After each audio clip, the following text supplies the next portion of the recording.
Welcome to Backyard Philosophy, a podcast where a couple friends grab some cold ones, sit around the fire, and talk about science, philosophy, and history. Crack one open, sit back, and get a good laugh as we discuss everything from automation to why the meaning of life is 42.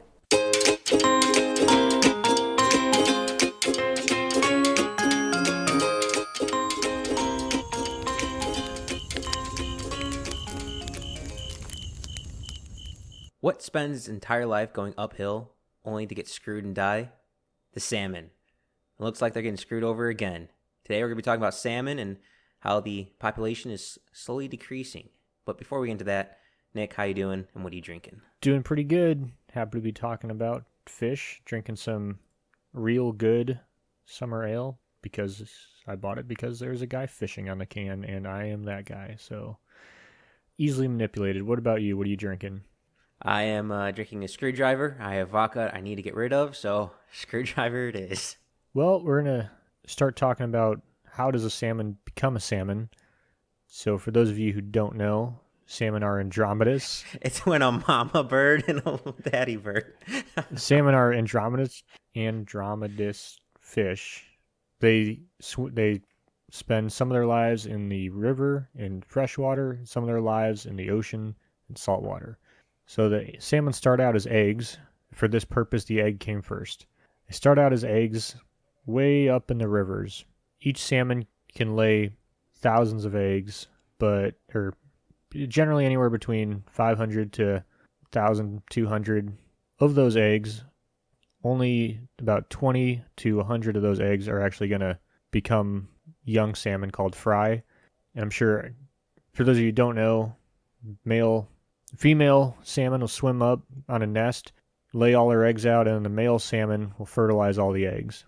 And so not every egg gets fertilized, which is why there's such a huge difference between number of eggs laid versus number of eggs that survive. Yes, and to bring it up with eggs and fry, if you say, for an example, you had 2,000 eggs, only about 200 fry will make it to that stage from 2,000 eggs. Like, small chance of survival. Yep. And then, so once the eggs hatch, quote unquote, they become alevin, which is basically like the tadpole version of a fish. They can't swim very well, and they still have a lot of that nutrients from the egg attached to them, so they can kind of move around. And so that's when they first start becoming fish. And then once they deplete their nutrients and start eating, they become fry, which now they actually look like fish. And most people look at these fish and just be like, oh, those are minnows. It's really small, probably not even an inch long fish, but they're baby salmon, and they eat insects and whatever other kind of food they can find, and they fight each other for food because that's how nature works. I think it's important to note that also, just like any small baby animal, there are a lot of predators in the world, so they are susceptible to getting snatched up, eaten by larger animals. Yep, and these fry, they'll sit out in their whatever river they were born in for some per year, some less, and some per up to 3 years before heading out into the ocean, because they want to be, by the time they hit the ocean, they got to be pretty strong because it's an entirely different set of rules out there. Once the fry move into the estuaries where the freshwater and the saltwater meet, they become smolts, and so they're a little bit bigger. That's when they get that silvery sheen when they start heading out into the saltwater, and they just start adjusting. You can't just go from completely fresh to completely saltwater, so they acclimate in the saltwater and the estuaries. The best way I could understand smolts, because I'm not as familiar with fish, is simply the juvenile stage for salmon. Yeah, your teenage salmon. Then finally, once they get out into the oceans, that's when they're adults or mature. And depending on the species, they'll stay in the saltwater for 6 months to 5 years, some longer. And they eat pretty much anything other fish do. They eat shrimp, squid, other fish, anything they can get their hands on. And they'll travel all over the place. So the salmon on the Pacific coast will swim all the way to Japan and back, and somehow they find their way back to the rivers. A lot of people think that they have basically compasses, they have magnets, and they're using the Earth's magnetic field to get back to where they're going. Once they get close enough, they can use their sense of smell, but I just can't imagine that a fish can be in Japan and be like, "Oh, what is that smell? That smelly smell? That's the Columbia River Basin." Like that just seems like a stretch. How how many humans do you think it would take if you gave each one of them a compass until they could actually make it back to cross that much land of like openness and danger? It is impressive what those salmon can do. Every salmon that comes back has survived, right? So we talk salmon for being pretty decent sized fish. They have a lot of predators, especially out in the ocean. There's always a bigger fish. Yeah, I think it's also important to note they're not just on the Pacific coast. They're found in a lot of places here in the United States, mainly the Northwest and Northeast.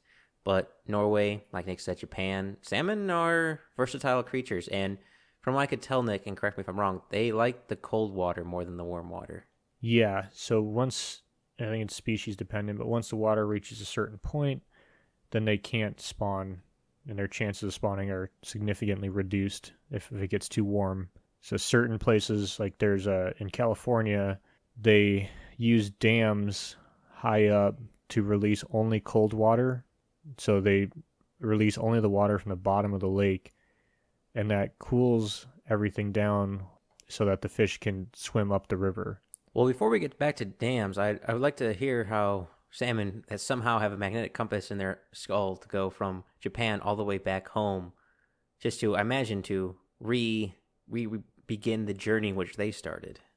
Yeah, so once they get back to the river, they get into the estuary and they just pretty much start swimming upriver, and they're heading back to where they were born using their sense of smell. And it's amazing how much ground these things can cover. And we're, this isn't a steelhead podcast, but we were fishing for steelhead with my dad, and he caught one about, if you drove from the river mouth to where we were, be like an hour 45, and it still had sea lice on it, which means it had been in that river for less than 24 hours during winter. So that stream's barreling down, like the amount of muscles and strength to swim up that far is incredible. But so they swim upriver and they don't eat. They all that time they spend out in the ocean, they use that energy. They store it inside them because once they hit that fresh water, they stop eating. They're basically just a missile heading straight to spawn. And this, it's kind of interesting because for those of you who don't fish, how do you fish for something that doesn't eat? Well, people think, and this is debated, but what I think makes the most sense is you fish with patterns that look like fish that are trying to eat your eggs, or salmon will eat competing eggs. And so you fish with something that elicits a reaction. And so that reaction, that defense reaction, is why they bite. It's not because they're eating, they're just defending their territory. They're getting rid of competitive eggs because they want their eggs to survive. Other people think that it's just a reaction of, if you can make it look enough like something they eat out in the ocean, when they see it, it just triggers a memory and they just react. So I don't know which one's right or wrong, but just kind of something interesting to think about. I've also seen people fish with nets because, like you said, Nick, salmon are strong creatures. Not only are they swimming upstream, but sometimes they're jumping. You've probably seen photos or videos of it, of a salmon jumping over a smaller bank or small little ridge to make it more upstream. To do that is so impressive. To jump more than your entire body height while swimming upstream after you've been swimming for days and hours across the ocean. I can't fathom how much strength that takes to muster if a human was going to try anything equal to. So that'd be like jumping. So if you're a 16-inch salmon and you jump 10 feet, that's like jumping a 13 times your length. So that's like, if you're a human and say you're like 6 feet tall, jumping 70 something feet. You're Superman at that point. You can jump as high as a skyscraper at that point. Oh god, salmon are such fascinating creatures because of their striving, I guess. So, because even Even if they make it all the way upstream, past the bears, the eagles, the fishermen, it doesn't end well for the salmon after they make it all the way back home, Nick. So once they make it all the way back home, swim hundreds of miles, if not, I don't know what the longest is, but I think to get into Idaho, it's like it's like 900 miles or something. Some of these salmon spawn. Then you lay your eggs or fertilize your eggs, and then you just start decaying. You just start dying. They don't swim back out. That's it. It's a one and done. I mean, at that point, they're just so exhausted from everything else. They're like, you know what? I'm good. I did my job. Adios. Yep. And once they do die, then everything starts eating them. Like the bears, eagles. They provide an important source of nutrients for that area. Yes, and I think it's important to note that the population isn't decreasing currently because salmon population, if people didn't know, is decreasing. Isn't because the bears, the eagles. Oh my! They are tough, hardy creatures, but a lot of factors are playing in. But just alone to survive all of that, Nick, could you imagine swimming out to sea, surviving the deep ocean, then coming back and having to jump around grizzly bears just to pass on your genetics? What? The mindset of that fish is be like, just keep swimming, just keep swimming. Yeah, I mean it's just they're pretty aggressive fish. I mean they have a lot of endearing nicknames for fishermen. So depending on when they come back in certain areas, but I've heard them called like summer hogs before. Like they're just tanks. That's a new one for me. At least steelhead. Some people they come back in the summer, they'll call them like silver footballs. Just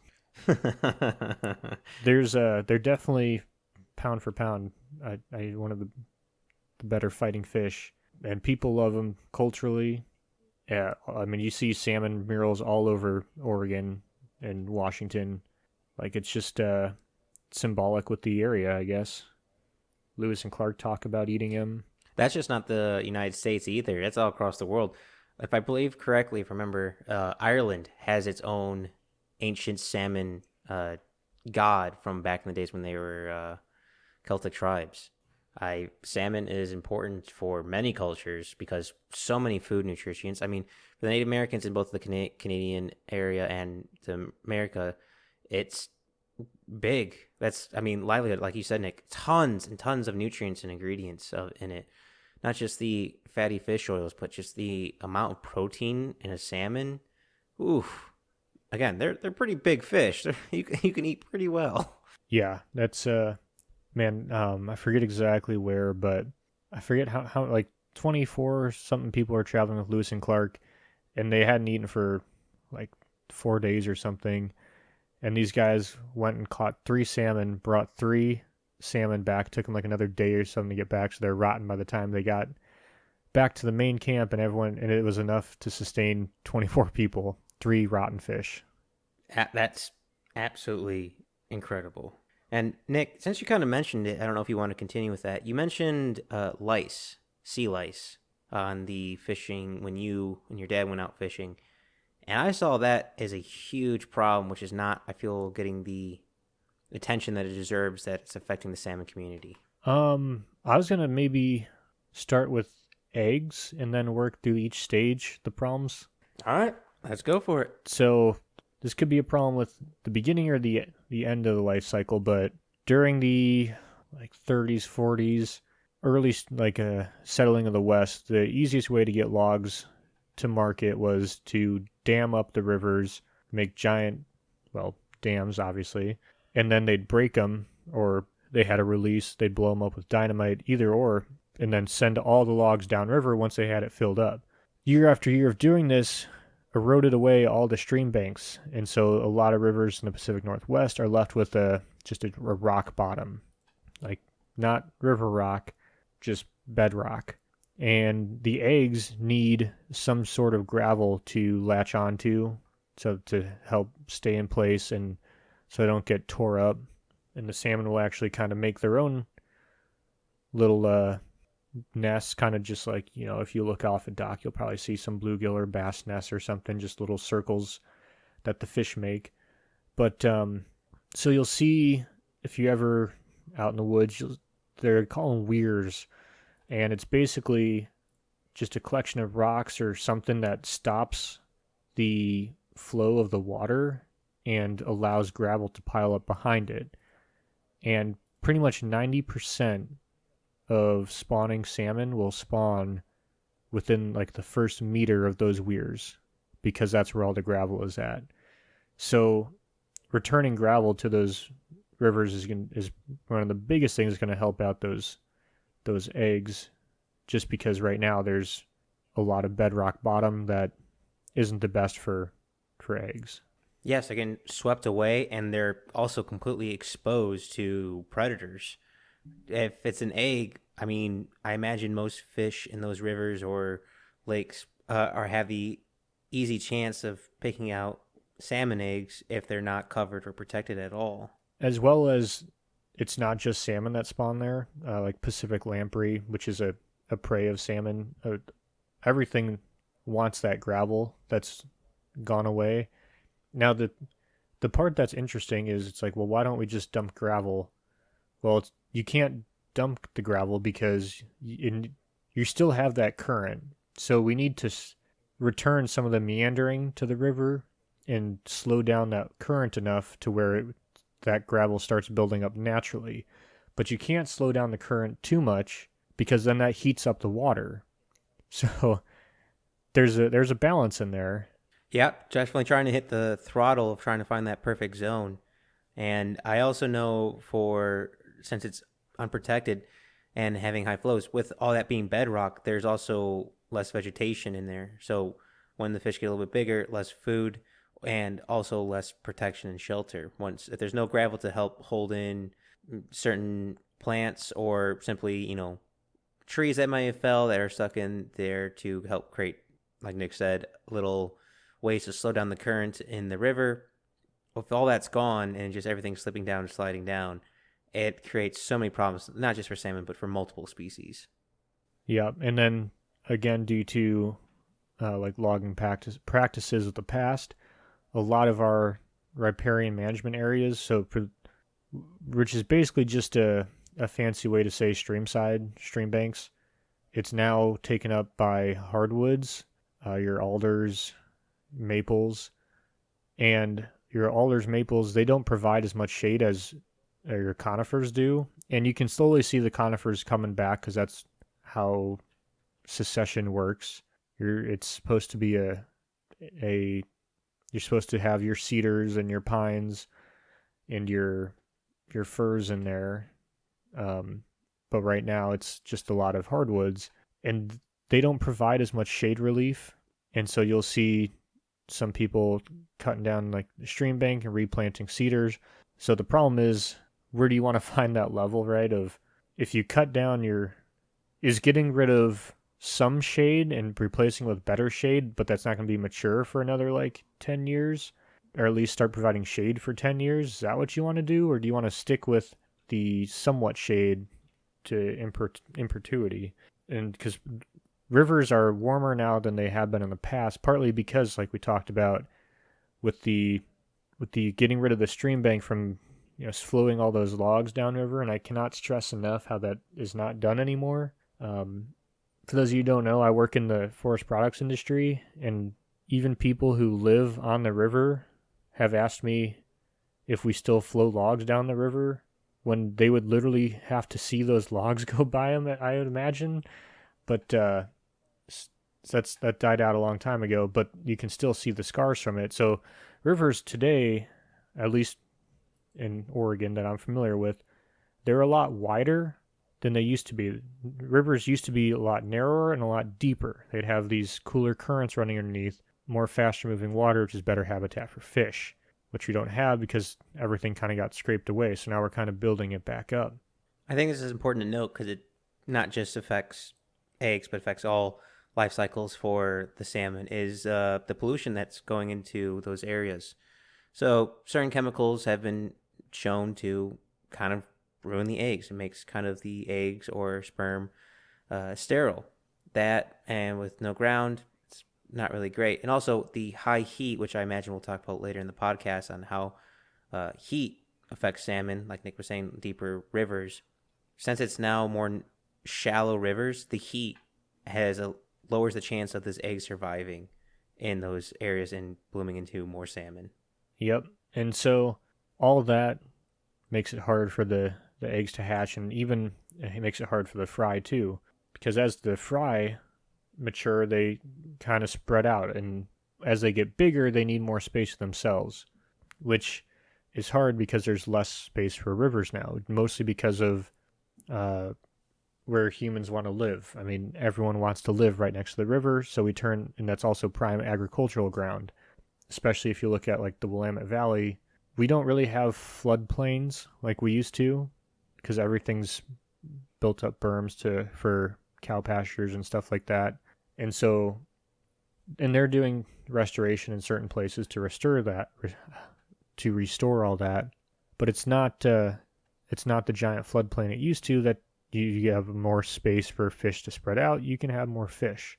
So, and a lot of this stuff is, I've heard it argued both ways, but I've heard argued that one of the big limiting factors is the lack of habitat in the beginning of their life stages. So because we don't have the large floodplains that they can breed in, or that they can eat in, run around and not be, right next to each other, rubbing on each other, being aggressive, chasing each other away, that we can dump all these fish in, but until they have enough resources in the stream to provide for them, not only insects and stuff to eat, but also actual space, you can't improve the population. I don't know if that's completely true, but I would say that is a huge impact of if you're starting out the gate, you're fresh born, and you have everything against you. It's kind of hard to survive. So I definitely see that point, but I think it's a multi-variable problem, if that I makes agree. sense. I'm just telling you what I heard. This is there's a guy who came.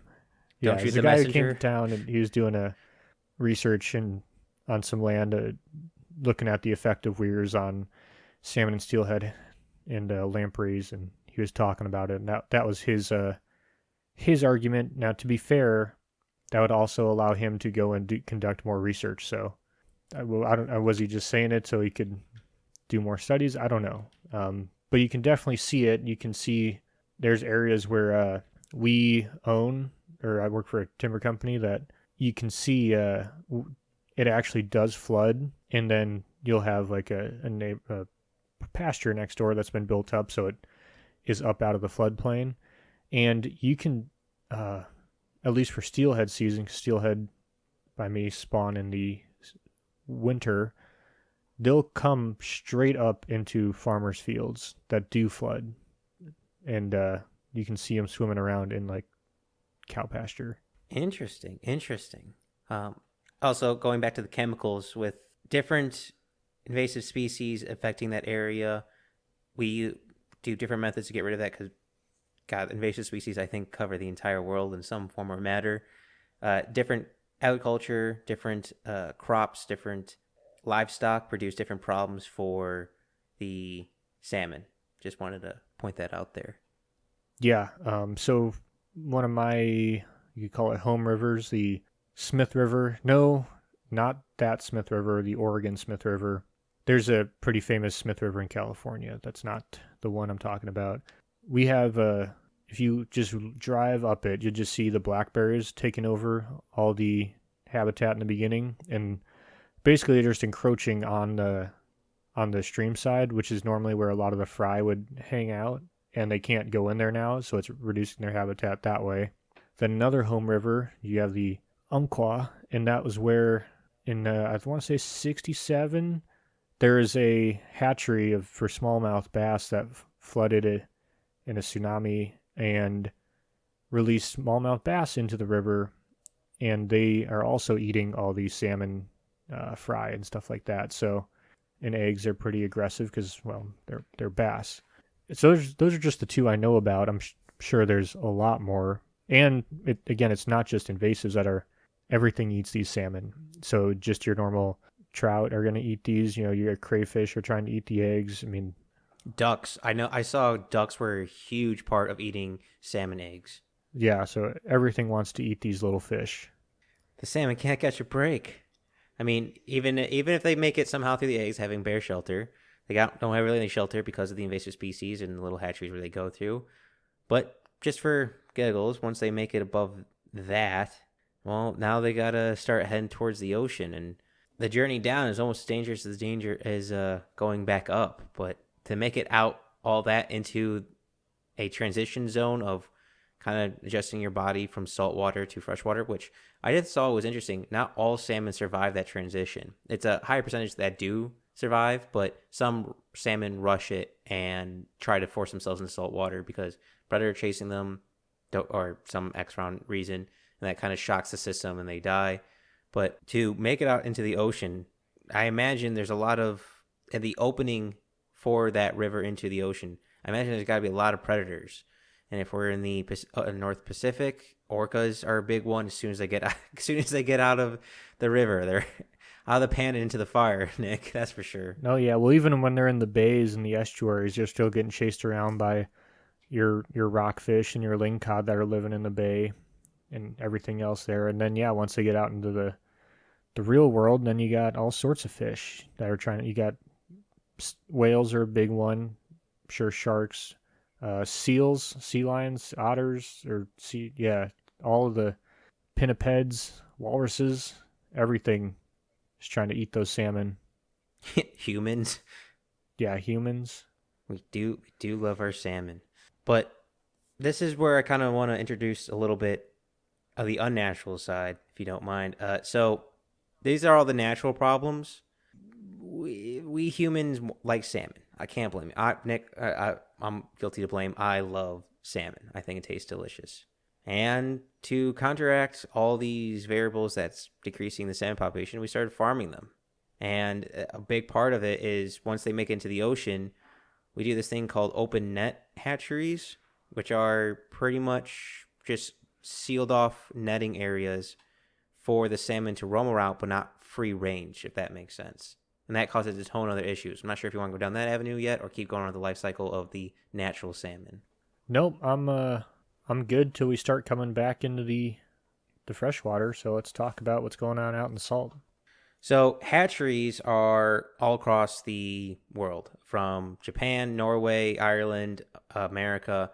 We love our salmon. We want to increase this population of salmon so we can keep eating salmon. But this way, that method we're doing it has more negative side effects than positive side effects. So with salmon in hatcheries, they tend to be a bit smaller, which is kind of obvious. If you have less room to roam, a little bit more docile, they tend to be smaller. A huge problem is also algae. In 2019, 8 million salmon were killed by algae bloom in Norway. And also, we mentioned earlier, sea lice. Those are probably one of the biggest issues I saw with salmon. And when you have salmon in a contained area where they don't really have free roam, it increases diseases, increases viruses spreading, and lice spreading.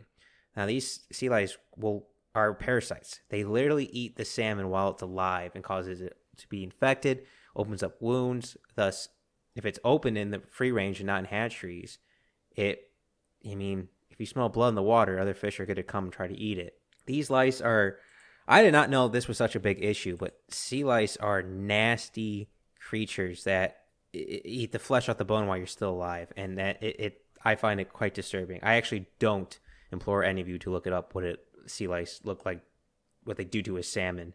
But majority of the salmon are produced for eating in these hatcheries. And again, being tightly packed causes more diseases. Well, the diseases don't just affect the salmon too. Since the salmon are in a closed area and, spreading from one salmon to another, it also increases the issues with the local water because water is not stagnant, especially if you're in the ocean. So all these diseases, these lice, anything that's happening with the salmon gets flown into the other parts of the local water. Now, might be the algae bloom, the algae might spread more. They might be the lice might be spread more.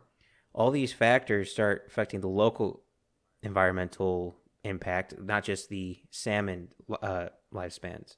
But I didn't find any statistics on it, but from what I could tell, the amount of sea lice is increasing, and the amount of salmon getting kind of weaker and more docile because they're in captivity is also increasing.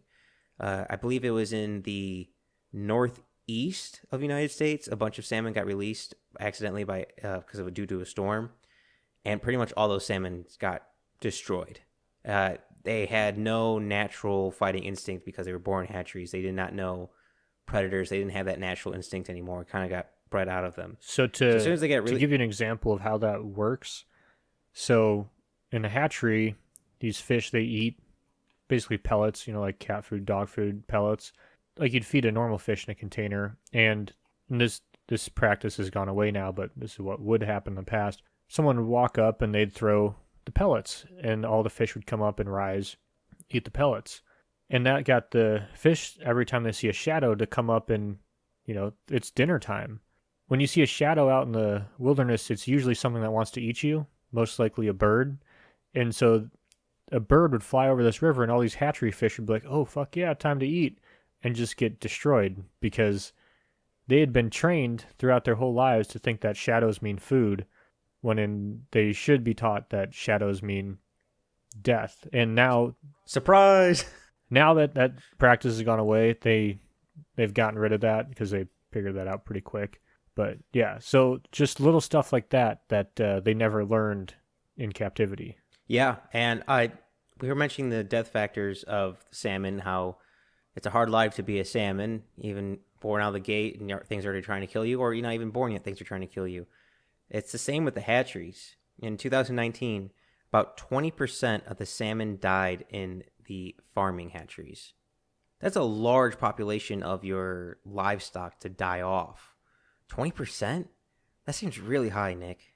Yeah, it's a pretty big number, almost a quarter.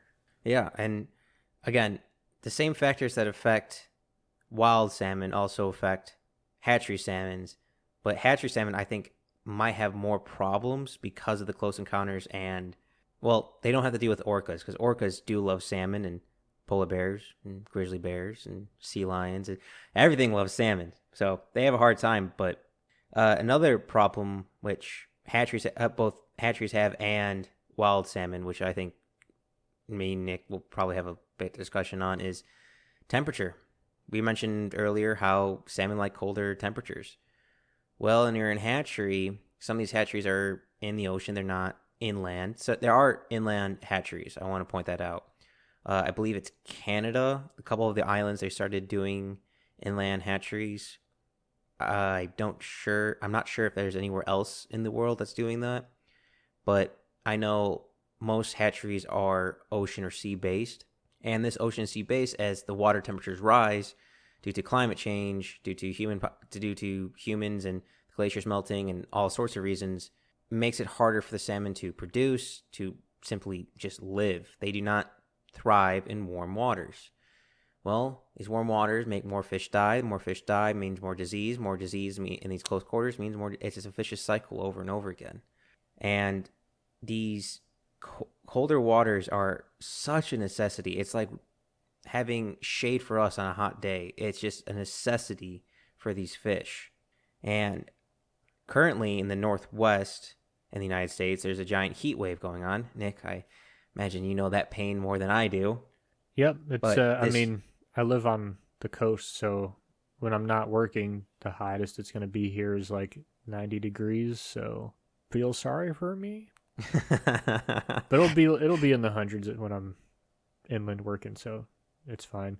But it's not good for the fish, and so the state puts in protections. So one of the ways that rivers cool down is tributaries.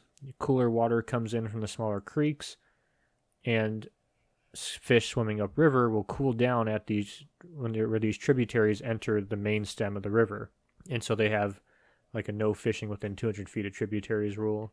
And that's so that these fish swimming upriver can get a break from the heat, and fishermen could just sit at the mouth of a tributary and just kill fish all day, because that's really the only places they're trying to be is in the colder water. I think it's also important to note, with this current heat wave that's happening in 2021, is affecting salmon more than we previously thought. There are numerous of dead salmon popping up simply due to heat exhaustion. The numbers are still uncertain because we're still in the summer months, but I have seen scientists trying to collect and study that data. It's been a bad year for salmons, that's for sure. Yep. And that's one of the interesting things about the salmon population was the runs. So it's kind of like cicadas, right? Like you come back every 7 years because the fish that were fry and smolt last year, they're not coming back to spawn that next year. But in Alaska, some of the largest runs of pinks have coincided with some of the highest temperatures. Now, that's probably because 7 years ago, or however long ago that their spawning was colder, so they had more success, but it's just kind of interesting how that works out. Yeah, it is also interesting how the cycle is not yearly. I find that very strange that it's every 2 years, 9 years, or somewhere in between. I wonder if how evolutionary wise that came up with to have yearly breaks in between your breeding season. I mean, I wonder how evolutionary wise it became that, oh, the best way to propagate the species is to swim up into the freshwater hundreds of miles, spawn there, live there, and then come out into the salt water for food. Like, yeah, there's a lot of food out in the salt, but there's a lot of predators, and it's probably not enough.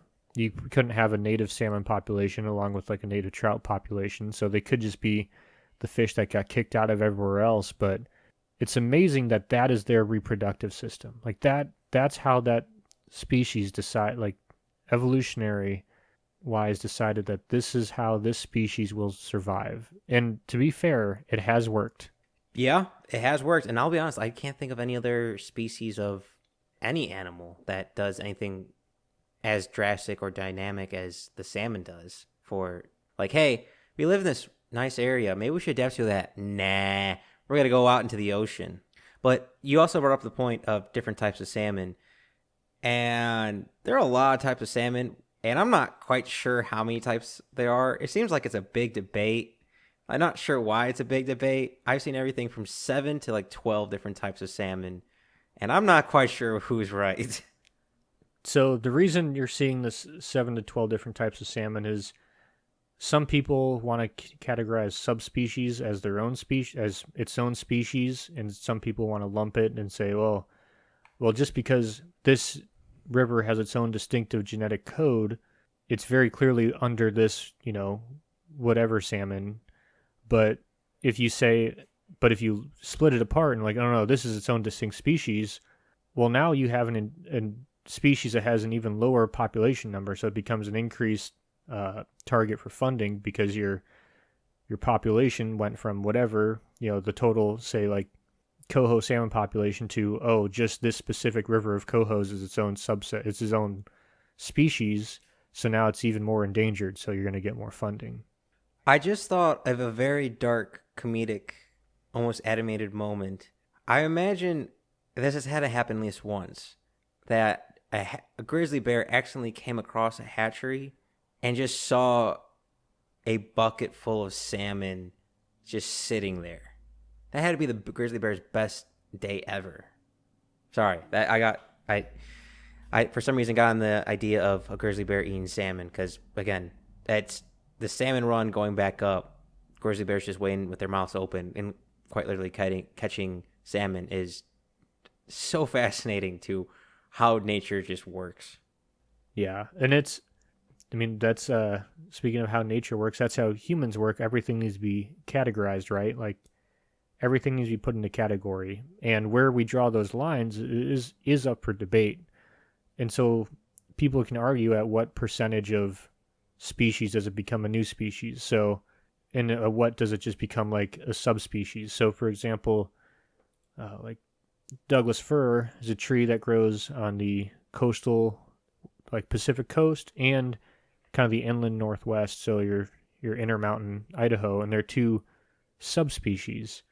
They're genetically different, but they're share enough genetic material to be the same species.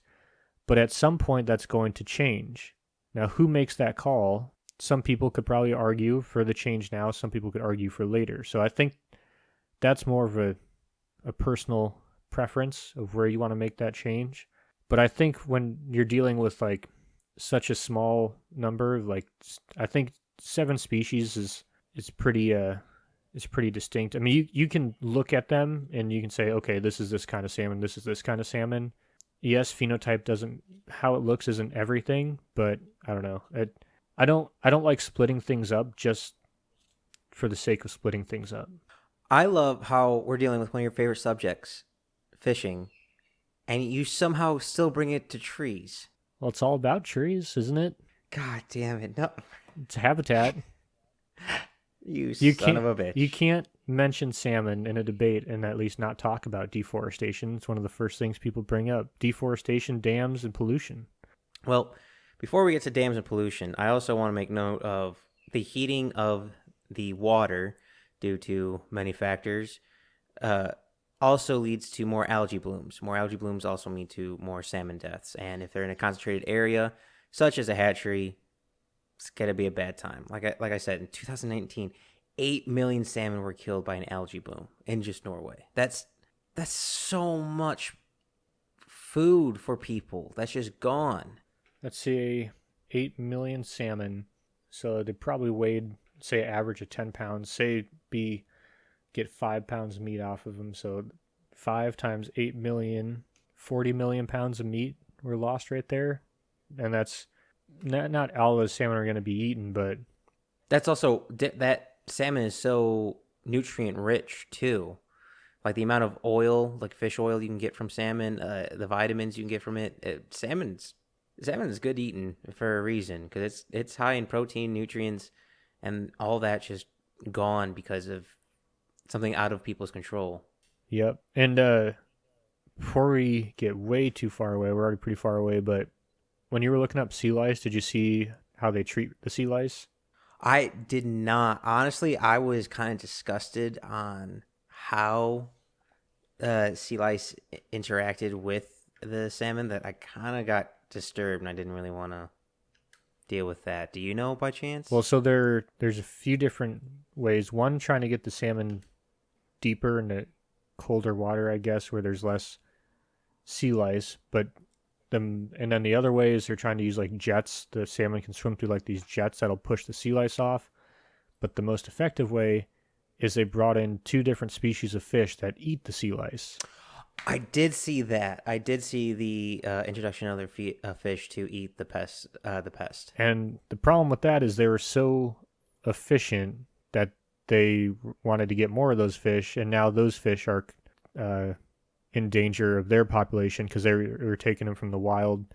But most places are setting up farms to farm those fish to eat the sea lice so they don't have to take from the environment, because most of the people who got into fish farming got into it so as not to deplete the native population of salmon. So they're trying to do their best, but it's a new kind of technology, so give them a break a little bit.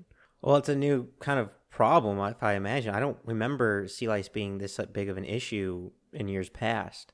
I imagine in this last decade is when sea lice kind of went on an uptick. Yeah, I don't know. I haven't really checked, but I don't remember hearing too many stories about sea lice from the older fishermen. But I'm kind of happy using. I did see the smaller fish, which I cannot remember the name for the life of me, trying to eat them. There's a wrasse and a lumpfish. Wrasse and a lumpfish. Well, you know me, Nick. I'm kind of a fan of natural ways and ways that kind of solve themselves. So if you have a fish that eat the lice, keeps the lice population down, which keeps salmon population up. You keep that cycle going. It seems like a win-win. But another way we could, get a little bit easier on the salmon is stop polluting so much, people. The amount of plastic that ends up in rivers is disgusting. The amount of chemicals ending up in rivers is disgusting. Please stop. The amount of humans' influence on the salmon population is huge. I would say we are probably having the biggest impact on the salmon population than anything else. And I'm talking about current, from the 1980s to now, population. Do you think the salmon are also affected by meth? Like, Like trout, oh my god. If you haven't heard the episode on meth trout, I recommend go checking that out. But salmon are already so jacked up and so muscular, already still swimming. Could you imagine how fast a salmon on meth would swim? Yeah, do you have on the top of your head, I have to find it, how fast salmon can swim? Because it's over 30 miles an hour. I can't remember. I do not have on the top of my head. Um, I think if I remember correctly, it's like 28. I think it's a little bit below 30, but still, we'll just round it down to even 25 miles per hour. That's still so fast. So 1.7 to 3.1 feet a second. Yeah. So So that's about 28, 30 miles per hour. that's pretty good for something that's like a foot and a half to 2 feet, twice its body length in a second. That's incredible. Keep in mind, this is swimming against a current, so they have more resistance than we have. God, us human bodies, we're so weak and meager compared to everything else in the animal kingdom. It's amazing how far we've made it just because of our bodies. But it's one thing that salmon can't overcome, no matter how strong of swimmers they are. Dams. Why Salmon. do I feel like there's about to be a lot of puns? I will try to behave, but no promises. Dams tend to dam up the river and make it really hard for salmon to, well, make it to their breeding grounds. There's a couple, I mean, in the Northwest, which is kind of a big area for salmon fishing and just salmon fish hatcheries in general. There are four major dams in Washington that has caused the wild salmon population to fall by 90%. That just four dams. If I mean, if they can't get to their breeding grounds, if they can't get to the natural cycle, if they're stuck, they're quite literally against going siege against a wall. They are slamming into the walls and simply cannot make it. It's going to kill off their population. And it's not, I don't know, Nick, you might be able to know this. Can salmon, if they lose their hatchery grounds, form new ones? I don't know. So I know some tire out trying to swim, up over the dam. They have fish ladders, and some of the fish go up that. But the problem is they follow the main stem of the current, and so the turbines push out more current than the fish ladder, so it attracts more of the fish because they think that's where the main stem of the river is. And so some dams have turbines that the fish can swim through, where most don't. Just I don't know, don't have money to upgrade. I don't really know how that works, but so if they don't, then salmon get chopped up. I've seen anywhere from, it's hard to get a rough number. I think it one depends on the dam, depends on like the outflow of the fish ladder, the outflow of the turbines, but anywhere from 14% of fish make it to the fish ladder to like 50% or something. Like it really depends, I think, on the dam of how many fish make it to the fish ladder, which is basically just a structure that allows the fish to swim around the dam. For those who don't know what we're talking about, it's kind of like a exit off a highway for the salmon to simply go around the dam. And watching some videos when researching this, it sometimes works and works to a point, but it's not completely effective. The amount of times I saw salmon that were just bucking and flying into the walls and that would naturally knock each other out and onto the land so they would die. And these fish ladders, these salmon ladders, are not exactly the widest pathways possible, at least comparatively to the river that they would normally be swimming up. Now, this has caused many issues, both politically, both for the population of salmon, and and for people's livelihood. So, just a quick one, because I'm more interested on how to help the salmon and what the problems are facing the salmon. A lot of Native American tribes are losing a major source of their food and culture because they can't get the salmon because of these dams that are popping up in multiple locations. Many people don't want to remove the dams, even though most evidence for majority of the dams show that removing these dams would help increase the salmon population, simply because people don't want to give up their electricity. Don't really blame them for that, because dams, hydro dams specifically, are pretty efficient and pretty green overall, but it's killing the. Also, there's a lot of them are like a lock system to get boats further inland. For those of you who don't know, Idaho is not a landlocked state. You can get from the ocean to the state of Idaho, and going through the Columbia, you can get to Lewiston, and pretty much all of the grain that's harvested in northern Idaho is sent out down the river on those barges, goes to China or wherever it's going, and that would change. That would removal of the dam would have cause all that to be trucked, which would be a higher cost of all those farmers. So it's not going to be a politically expedient decision to make. Yeah, but they are being bills brought to Congresses and committees about removing the dams. I know for the Columbia River, more than 40% of the spawning habitat for salmon, I believe it's the, kokan salmon? Kokanee salmon. I believe it's that Pacific salmon, is blocked off by the dams on the Columbian River. That's nearly half your breeding grounds gone. Granted, it's under half, but still, that's 40% of your breeding area is gone because of dams. You risk losing your entire fishing population, which, for those who don't know, salmon is a huge international industry. It produces tons and tons of millions. I believe for United States, it produced something, I think it was 17 billion last year. Something ridiculous wise because of jobs, fishing tours, fishing equipment, the actual meat and byproduct of salmon, the fish oil. Salmon generates lots of money for these areas. So if the salmon start decreasing, everything else around it starts decreasing.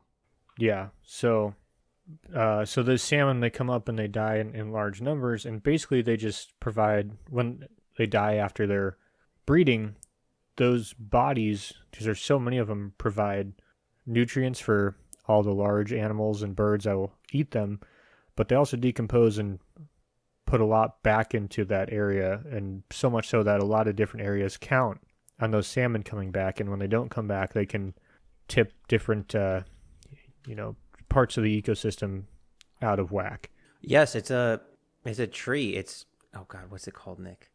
What's the ecosystem called? The tree of life. I think you're talking about biological magnification, where whatever gets eaten goes higher up. Yeah, I was trying to think of the layman term for it. Or food web. Food web. Thank you. Yeah, I would say in the food web, salmon play such a huge role for multitude of species. They're almost a keystone species for large portions of the land and where salmon are found. Like I said, all across the world. So to lose that, it's gonna mess up the entire food web. Right. So if you have a population of bears in Alaska that relies on salmon coming back and eating the salmon, I mean, there's actually wolves who solely rely on salmon, or like 80% rely on the salmon. If those salmon don't come back, they have to find something else to eat. So they have to go somewhere else. Yes. I'm not sure if you wanted to go into solutions, because I do have an interesting solution about dams, which I think can make majority of the people happy. I have a few more things that are killing the salmon as they come upstream. So for those of you who aren't from the Pacific Northwest, you've probably seen them in San Francisco making all sorts of noises, but sea lions put a hurt on the salmon population. Seals and sea lions can eat around 50 pounds of fish a day. Holy crap. Well, they are big boys. Yeah, and there's a lot of them. And they've been on the protected species list, so they've basically just been flourishing. Their numbers are really high right now. And is it time to get the clubs? They're talking about it. So probably won't ever happen, but something needs to be done. The study I saw said that the sea lions in 1998 were responsible for eating 14% of salmon coming upriver, and that's when sea lions were like endangered, and now they're like 4 or 5 times that population size, I imagine. So I don't know what the percentage they're doing now, but they got to be taking some serious bites out of those. You can watch these videos of people fishing for salmon on the Columbia, and just they'll be fighting this fish, and then it'll just go slack and just reel in the head of the fish because or sea lion or whatever just came and ate it. Damn, wow, I did not know sea lions were having that large of an impact on the salmon population. I knew they were having an impact, but I thought it would be the same impact of killer whales. But you said 14% a few years ago? Yeah, 98. Oh God, if that was in 98, it's got to be, I would say, closer to 30 by now. I would say almost doubled. Oh, I imagine it has. It's people don't like them. Well, that's not true. Fishermen don't like them, but everyone else thinks they're cute. Until you see them with their mouths open and eating something alive. Yeah, just blood everywhere. Yeah, they're ornery too. You'll see people like walk on these docks and this fucking walrus sea lion just comes running at them. They're cute and cuddly till 250 pounds of blubber is hurtling at you, barking. And then for a moment, you know how a salmon feels. Yeah. But salmons have such a hard life. I mean, let's just do a quick recap of they might be able to spawn because they're at bedrock. Let's just say they do somehow make it. They don't get eaten as eggs by ducks and smaller fish. They now have to somehow get enough nutrients and food to grow enough big, which you have invasive species covering up areas which you would normally hunt and hide in, and you have now other invasive species or just native species eating you. Then you have to try to make it downriver into areas and then adjust to salt water where there are more species to eat you. Make it out to the ocean, somehow swim past the sea lions and killer whales, all the sharks, all the bigger fish, survive, only to come back to do the same thing again, but now you have to deal with bears who know it's a giant salmon run, or eagles, this big salmon run, fishermen trying to get you, dams blocking your way. They might have added a new dam in there so you can't get out, you can't get up where you were supposed to go. It's a hard life to be a salmon. And then at the end of it, you breed and die. Yep, and don't forget, you got a lot of people fishing for them too. Yes. That is true. It's God, I do not envy salmon at all. Yep, and there's a lot of controversy over fishing for salmon because people don't want anyone fishing for salmon because, like we talked about, their population's declining. And so you have, commercial fishermen fishing in the ocean. You have sport fishermen fishing off their boats. You have the tribe fishing with their nets, and everyone is mad at the other one. Sport fishermen say the tribe and their nets are taking all the salmon, and the commercial fishermen are taking the salmon. Commercial fishermen say that the tribe and the sport fishermen are taking the salmon, and vice versa. It all goes around. And yeah, to point out how the salmon population is decreasing, there are talks that within the end of this decade, salmon, I think it's the Pacific or it's the king salmon, might enter the endangered list. So salmons are, at least certain species are certainly on decline, but as a whole, they're also all declining. So you respect salmon and try not to screw up. And again, don't overfish, don't overpopulate. Oh, we didn't even talk about overfishing. I don't think it's happening so much more in the Western world, or I could be mistaken, but some people are mass producing fishing. Like for those in, I think it's Alaska, you're allowed, I think 7 or 8 salmon. I can't quite remember for their season on how many tags you can get. That number might significantly go down, and there's always going to be people who abuse that system and do not follow that system and overfish, which has also significantly decreased the population of salmon. Yeah, I mean it's hard because it sucks to be born right now and just listen to all these people talk about how much salmon there used to be in steelhead.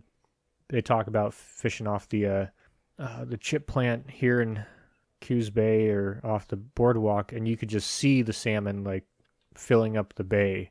And now you definitely cannot see the salmon filling up the bay. Talk about throwing out a line and getting a fish every third cast. And now steelhead's referred to as the fish of 1,000 casts. So The mighty has it's fallen. it's kind of declined. Yeah. But everyone back here, or not back here where I'm at right now, it's not uncommon for people to talk about, catching a salmon, feeding their family for like a day or two off that one fish. And that used to kind of be like the way of life for a lot of people. And so it's a tradition of catching those salmon.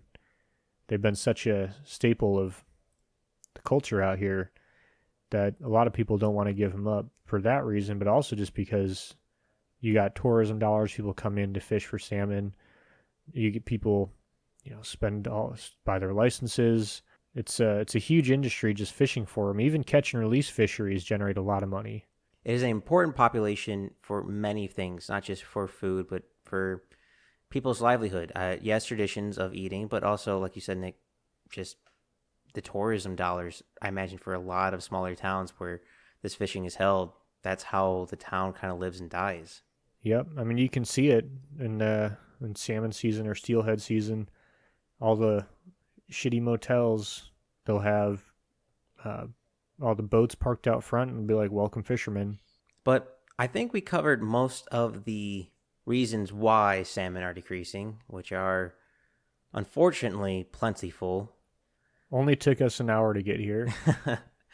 I want to somehow transition a little bit more happier of possible solutions because they're not on the endangered species yet. And I think there are some good ways to fix and make it easier for the salmon. And I want to start with what I think is the most controversial one, which is dams. I imagine it is possible from an engineering standpoint to do half a dam.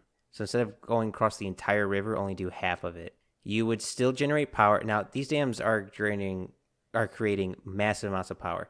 The half a dam would not probably power most of these towns, but you could add a second half dam downstream. So have like an S turn for your river where the dams get the power, but it still creates a channel for these salmon to come through. That way you don't need a salmon ladder anymore. It's also getting more water through and also keeps the water cooler. It seems like that would solve many issues, and I think that's a kind of a compromise all around. And I was wondering about your opinion on it, Nick. Yeah, I mean that the problem with that, I'm guessing, is I don't know if you're going to be able to get boats up that river.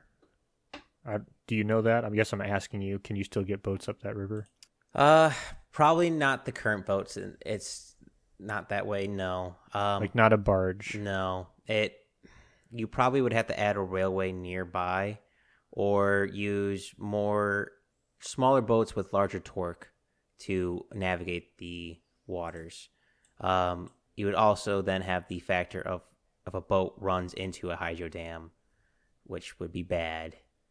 That would create many issues there. So the shipping industry might have to adapt a bit, but it would be easier to send the ships down and maybe use a different river that doesn't have salmon to bring them back up and just complete the cycle by digging a trench through.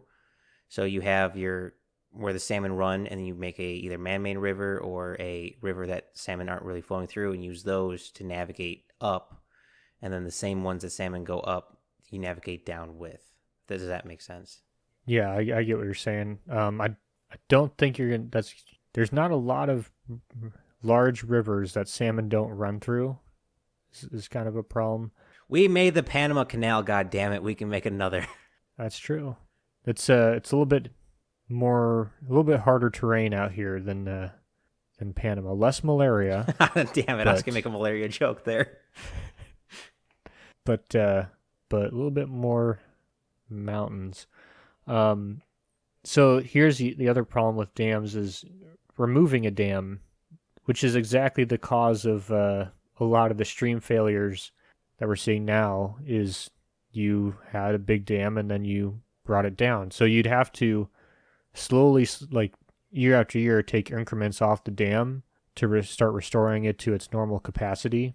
And the other problem there is there's a lot of communities that are built down from those dams that would then be flooded in floodplains, which would you'd have to relocate take them. take down all those buildings, all those. It's not as easy just demolishing all those buildings, keeping all that runoff from getting into the river, taking all the chemical spills. For those of you who don't know, Portland is like the mega site or mega fun. It's one of the most hazardous soils in the United States. It's a big port. A lot of big industries work there. Went out of business. A Superfund. It has like the most Superfunds per mile in Portland. So I'm sure there's Superfund sites up and down the Columbia. So you got to refit all those before you dump all those heavy metals back into the water, or not dump, but if they get eroded back into the water. So it's not just tearing down the dam. It's basically you're going to need, like, I imagine like a New Deal kind of project, and just employ anyone who doesn't have a job and just get to work, and then pay those people who own those properties to move their businesses and their houses somewhere else. Try and convince them that it's going to be so much better. It's a pretty big cost. Now I know what you're saying. I'm just saying, like, there's a lot of costs that go into that it's going to have federal dollars for helping out just a small area. People aren't going to like it. Listen, I didn't say it was a perfect plan, but I just say it is a compromise plan to try to make everyone happy. And this is the way I see it makes most people happy. You still get your electricity through hydro dams, but it allows now salmon to climb. Because I think we both agree, Nick, that salmon are heavily affected by dams in a negative way.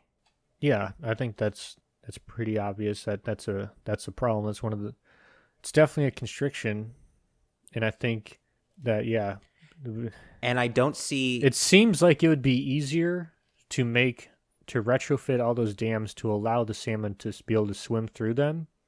I just saw making half a dam. You get to keep some of the infrastructure. You still get your electricity, because there's no way people are giving up their electricity for the fish. I can't see that happening. And so that way you keep some of the dam. You might have to retrofish it, might have to change it, might create more jobs that way. Yes, you might have to relocate people, but fish come back, you still get your electricity, and you don't have to completely remove the dam. That's why it was just a compromise, and it's what I see realistically happening, or could happen, to solve the dam problem for salmon. So I was looking at this article. So it's fish can swim through the turbines. What's killing them is the pressure change. Is what it's saying. So you're going from surface to, after the first 15 feet, that's the equivalent of 1 atmosphere. So that's 2 atmospheres pushing down on you. And then after 30 feet, it's another atmosphere. Then I think 45 is the third atmosphere. And then I think 5 atmospheres is like 90 feet. So if you're come up on a dam and you were at 30 feet of water, then you're adding 3 additional atmospheres. And the quick pressure change, I think, is what's killing them. So you can't, it's saying that you can, at least the newer turbines, that the fish can swim through. That is interesting. I'll have to look into that. I'll be honest, I'm more familiar with traditional electrical plants than I am hydro dams. So I'm more than likely wrong, but PV divided by V gets you the second P. Sorry, boys' law. I learned something in school. But yeah, to retrofit all the dams, I don't know if that'd be more cost effective to do that than it's just I feel like that would be more cost effective than paying millions of people buying them a new house. Yeah, but I imagine to do that kind of infrastructure work on a dam, you're going to have to blockade the water for a short time so you can work under the water, or whatever the normal line would be. I've got to imagine they have a way to work on dams without completely stopping it. Well, maintenance versus building are 2 different things, and to retrofit it is kind of like an in-between of both fixing and building. So I'm not quite sure on how you would do that, because that's a dynamic area you're working in. You could be right, and I hope you're right, but I can see that being so difficult so quickly. And hell, if we Yeah. do that, So to get that data, they basically built like a fake fish and sent it through the dam. It had like a camera and pressure sensors and stuff. though, if we do your idea with the dam that salmon can swim through, we could add water jets in there to help knock off the lice if when they come through. Well, the dams are so high up, by the time they get there, I think the lice are already gone. So the lice die when they get into freshwater. So it's usually just the first 24 hours that they have lice on them in the freshwater. After that, the lice die off. I did not know this. But I don't see us redirecting rivers anytime soon. But speaking with rivers and dams, I can see us adding more gravel or stuff like that, like we mentioned earlier in the podcast, or maybe even just trying to dig deeper, tear up that bedrock a little bit. Maybe we can use explosives for good for once and just blow up, make the river a little deeper. Yeah. I'm spitballing here. I'm throwing out ideas. So, yeah, so another fun salmon story. We've tried to help the salmon before in the 70s. We thought part of the problem was, oh man, we knocked all this shit in the river from logging. We got to take all this structure, all these rocks and logs out of the river for the salmon. Well, all that did is that really sped up the current, got rid of all the gravel, and made it so that the salmon had nowhere to rest when swimming upriver. So now we're slowly putting stuff back into the river, all sorts of places to slow the river down a little bit and build up that gravel bar. And I think what we're going to see is more different states are already doing this. I think Idaho has a law where their riparian area for logging, so their stream bank, it's not a set distance. It's just you have to leave a certain distance or a certain amount of trees to provide enough shade to allow so that you don't raise the water temperature. Whereas, like, I think California and Oregon and Washington, it's just like set distances. And so it's more taking a proactive approach. But this is the problem. So say you wanted to return a bunch of river streambed habitat, streamside habitat to something more natural, an older conifer, so like evergreen dominated stand or group of trees. The way I used to know. You have to go in and remove those hardwoods first. And so I think we're stuck in like me and Mike were just talking about, it's no matter what you do, someone doesn't want you to do something. So if your end objective is, oh, I want to go in and I want this to look like it used to be. Well, first you have to get rid of what's there because that's not what's supposed to be there. But people don't want you to do that because they don't want any change to the habitat. But the habitat's not working, then something needs to change. And it's crazy that we don't have this money because I don't know what going to the grocery store is like you, Mike, but in Oregon, you can't go shopping without someone asking you to give money to salmon. And hunting foundations and fishing groups, everyone donates a certain percentage of money to the salmon. It's like, where the fuck is all this money going? Like, we're so much money is donated to keep these fish alive. Would it be better if we had one central like salmon charity? But the problem is everyone wants to do something different, right? Like some people want to dump more hatchery fish in. Some people want to dump more weirs in. Like everyone's got a different idea of how to save the salmon. But we got to start working together because we're just giving our money to all these different nonprofits and it doesn't seem like anyone's really making that big of a difference. Whereas if we all started pooling our money, and I'm not saying donate to X nonprofit or whatever, I'm just saying it's insane of how much money actually gets donated to help these fish and we're not seeing the return back. I feel like it's one of those situations where, yes, I agree with you that we're spread out. We're trying to handle so many problems at once that we can't focus on one. But I also imagine a lot of those charities is not the right word for it. Those organizations also might be educational, where they're getting money to raise knowledge and education and speaking on behalf of salmon. I don't have salmon issues here in Texas. That's kind of not in the domain of Texas. We don't really have salmon, so that I don't go to the grocery store and see those situations. Um, but I do think starting with the wild salmon population and then moving on to hatcheries might be a good front to fight at the same time. This is kind of contradictory to what you just said, but since those are so different, I believe we can focus on those two at the same time. But I agree with you said where perhaps maybe, we keep trying to fight the sea lions from eating them all, changing the dams. Maybe we choose and pick our battles for the wild salmon and go from there. And with the hatchery, we could do the same of raising certain standards, like certain areas for the salmon to be roaming around, on land hatcheries so we can control the water and region better so that they can survive and thrive better and have lower risk of diseases. I can see it being a war on two fronts on that point, but I again agree with you, Nick, on maybe choose one problem and work at it, then switch to the next. Yeah, and that's what I tried to do when researching this is like what is killing salmon the most? Like what is the number one killer? And it turns out it's whatever anyone's trying to get you to donate money to. It seems like it's hard to find a lot of numbers on salmon. It's to be fair, it's probably hard to figure that out. So for getting the sea lions, they monitored percentage, like they just watched sea lions eat all day for like months. And then they counted, sat in a high tower, counted the salmon that went past, and someone else counted how many salmon got eaten and in San Francisco. So that's hard because you're not going to see every fish that goes past, and you don't have an exact number. They sit and count at the fish ladders how many fish go past, but not all the fish go through the fish ladders. So it's hard to get accurate numbers, but it's even harder to figure out what's killing X percentage of salmon. No, you can't go and survey whales and like, how many salmon did you eat this year?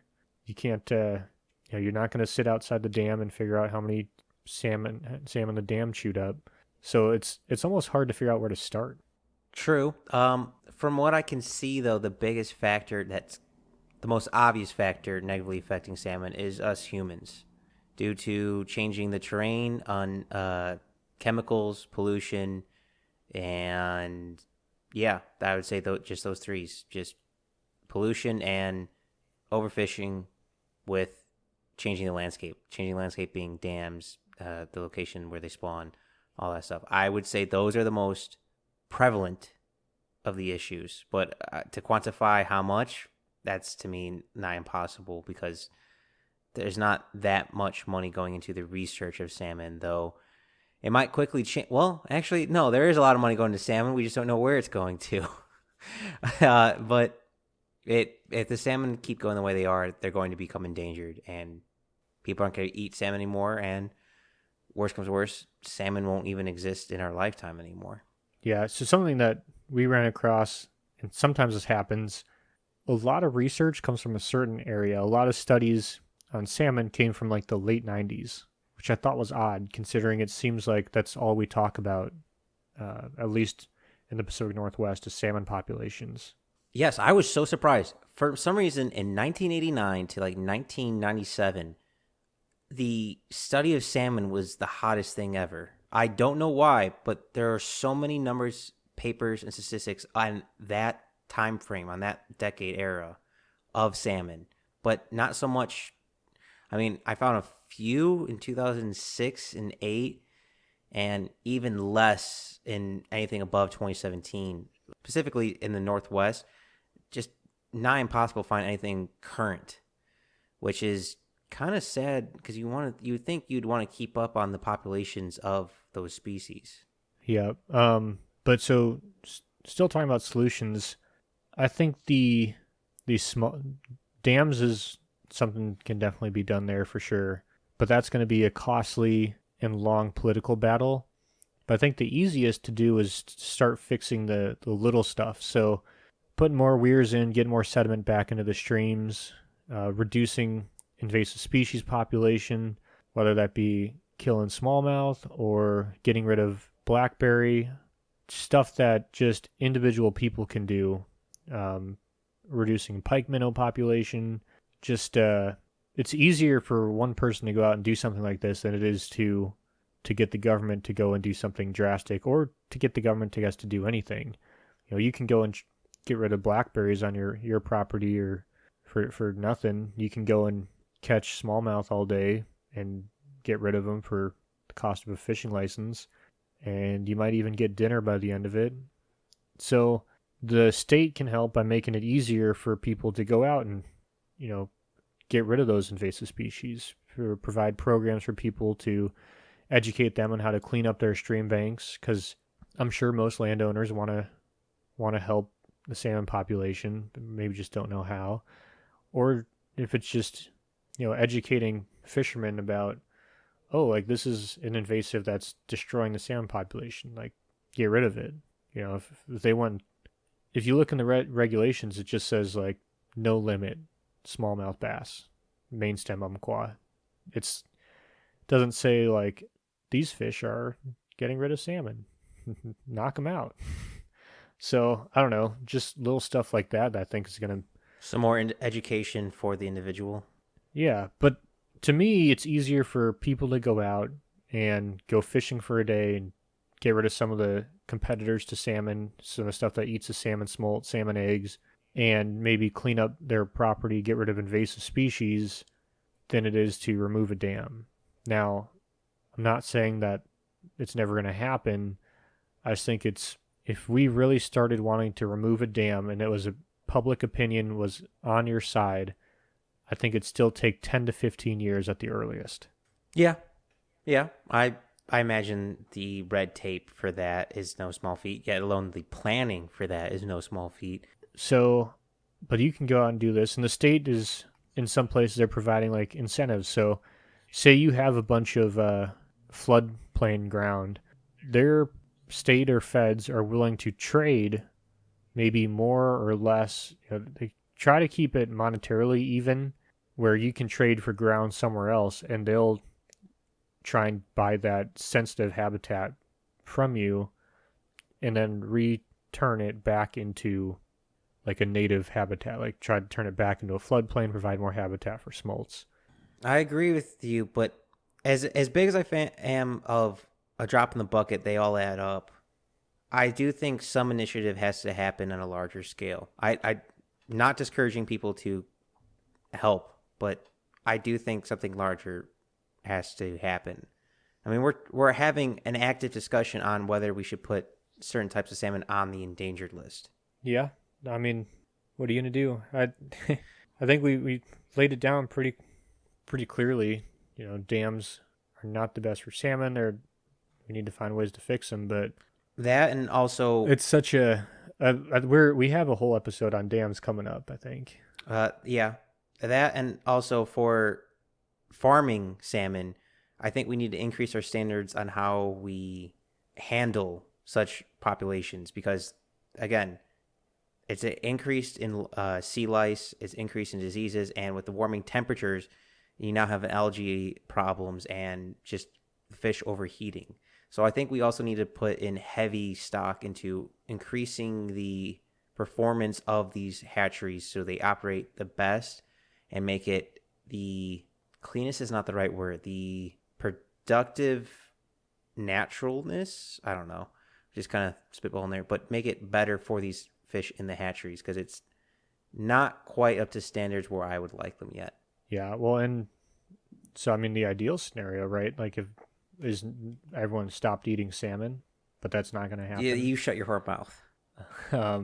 So yeah, I mean we're going to need to continue consuming salmon, and so hypothetical scenario, say the U.S. says salmon are endangered, no more eating salmon. Well, guess what? It's international fisheries.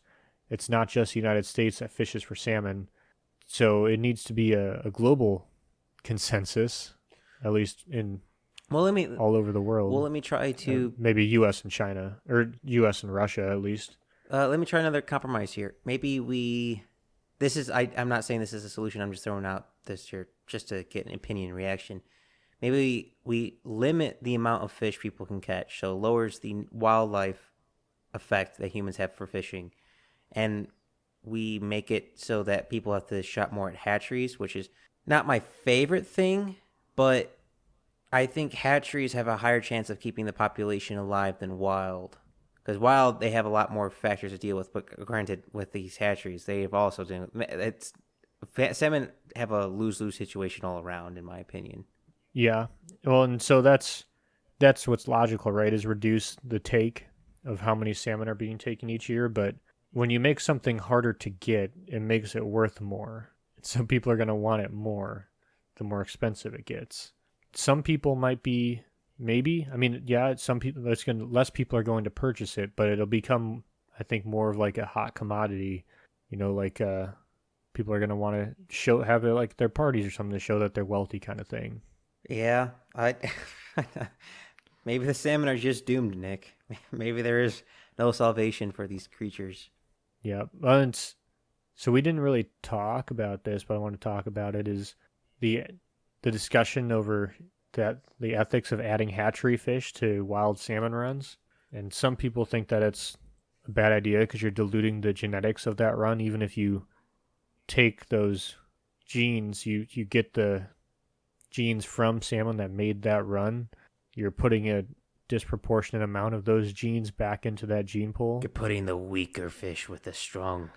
So, and that's people don't like that, but people do like it because it seemed like a good idea at the time, right? So, salmon population was going down. The state said, "Oh, we'll grow some in hatcheries, and you can only take these hatchery fish." So people still got to still got to fish for salmon and keep some of the salmon. Everyone's like, "Oh, this is a win-win."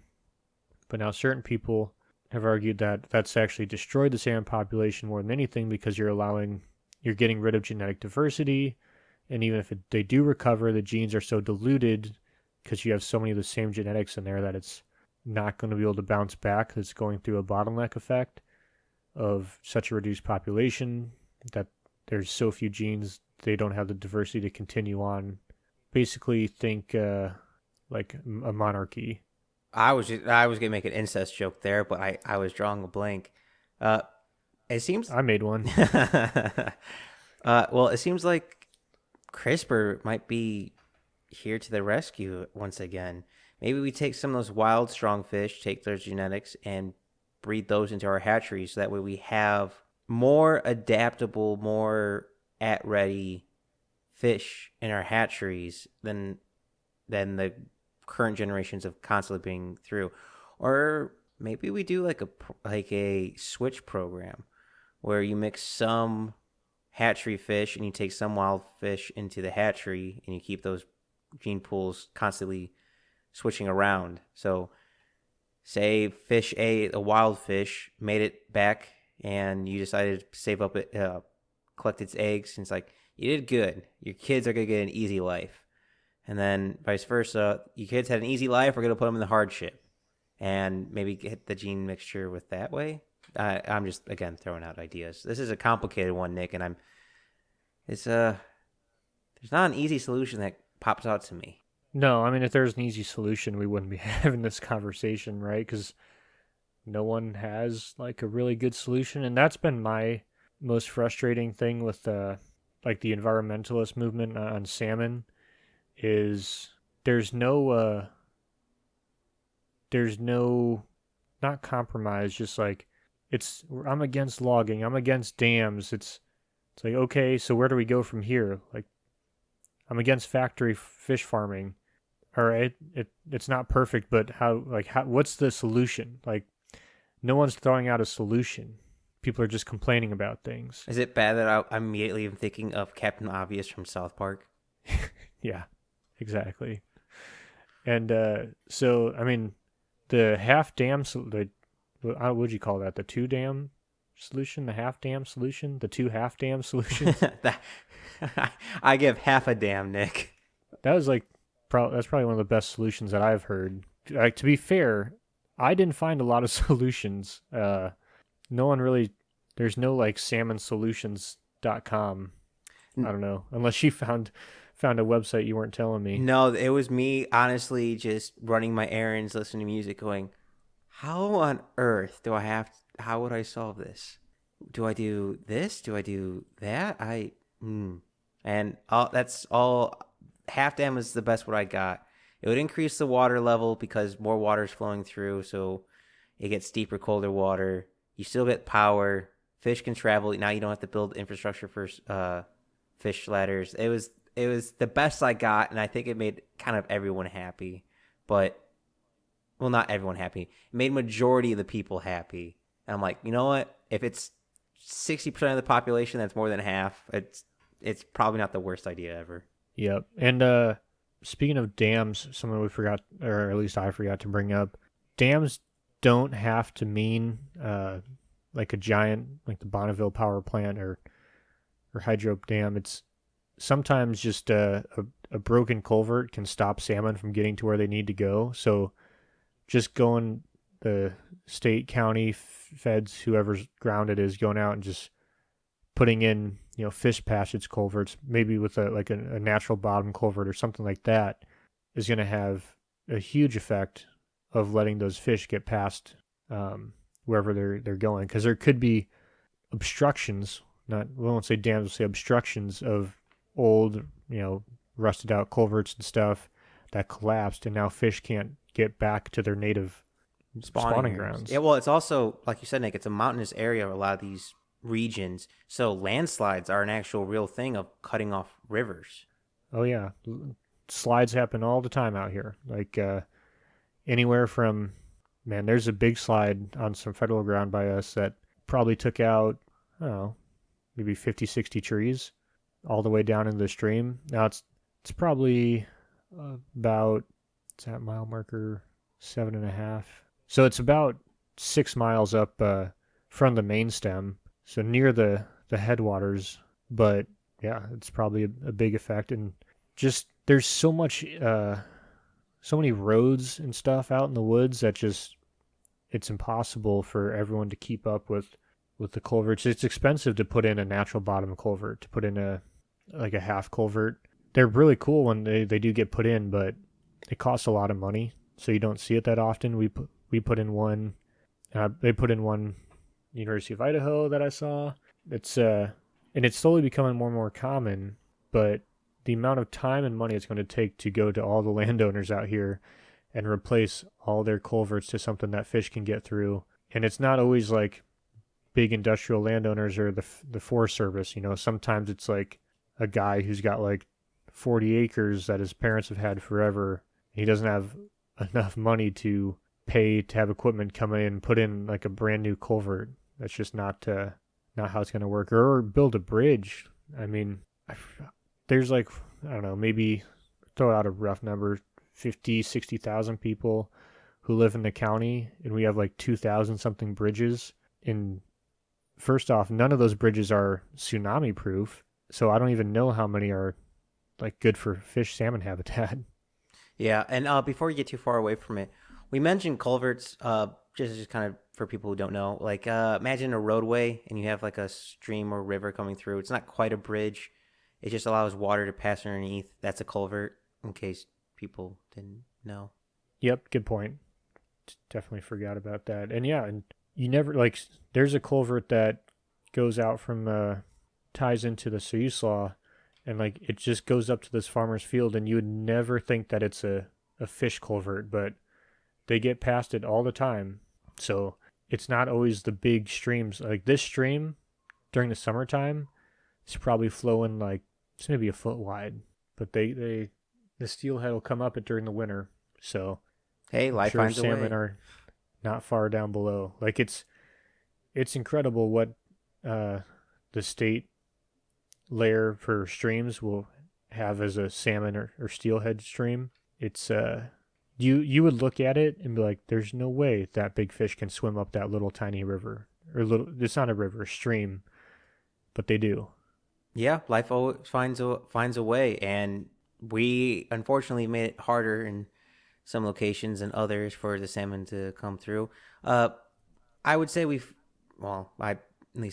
I say we definitely did. We focused mainly on what the salmon problem in North America, but once again, salmon are international animals and having different ways. But this is a pressing issue, Nick, and it's one that's in quite literally your backyard. So, just out of curiosity, how are you feeling about the decline in salmon? Just like personally? Like, are you gonna be sad? I imagine you'd be sad if you can't fish them anymore or anything like that. I mean, I don't want the salmon population to go away. I don't know. I see a lot of work being done for the salmon, and maybe it's just because I live here and I see that. And it seems like as we go on, we gain a better understanding of the little things that affect the salmon. Like we know more about how just like phytoplankton affects the salmon, and not just the large things like, oh, this is how much percentage sea lions take, but well, if we don't have this much phytoplankton, we can't support X amount of population. And the more we understand about them, the better we can get them growing, and the population is slowly, I think each day we're doing work. Every year my company donates like logs that go and help create weirs in the BLM, the Bureau of Land Management. They take those logs, put them in the river for salmon habitat, and they study them, and it looks, I don't know, it seems pretty promising from hearing the guys talk about it. So I'm pretty hopeful, but I'm also an optimistic guy. Fair enough. Fair enough. But I do love how we have all this information, but we still can't figure out how many salmon there are or how many salmon we lose to X, Y, and Z. Oh yeah, that's a pain. Well, Nick, So I think there's more to learn, I guess, is what I was saying too. We know this much about this, but there's still a lot more to know about salmon. yeah, you can say that about everything. You can never know too much, and that's not true. You can definitely know too much when it's about a good buddy, but there's always more to learn. And I imagine we miss some solution out there or some topic point that we didn't hear, or if anyone's from different country, what their countries are trying to do for salmon, we'd be very interested to hear. And Nick, if they wanted to tell us, where would they be able to tell us? You can find us on YouTube and on Instagram at Backyard Philosophy Podcast. And can they find us on Twitter? You can not find us on Twitter, and I haven't thought of anything funny. Well, even salmon refuse to go upstream on Twitter. Damn, that was a good one. Ha, damn, get it? Oh, fuck. But out of curiosity, Nick, what book are you reading? Still reading the 100-Year Marathon, China's Secret Strategy to Replace America as the Global Superpower by Michael Pillsbury. And I'm reading Tales from the Ant World by Edward Wilson. And boy, ants are a lot smarter than I like them to be. That's for sure. Yep, I might have to borrow that one. We'll switch. Ooh, I like that idea. And as always, thank you all for listening.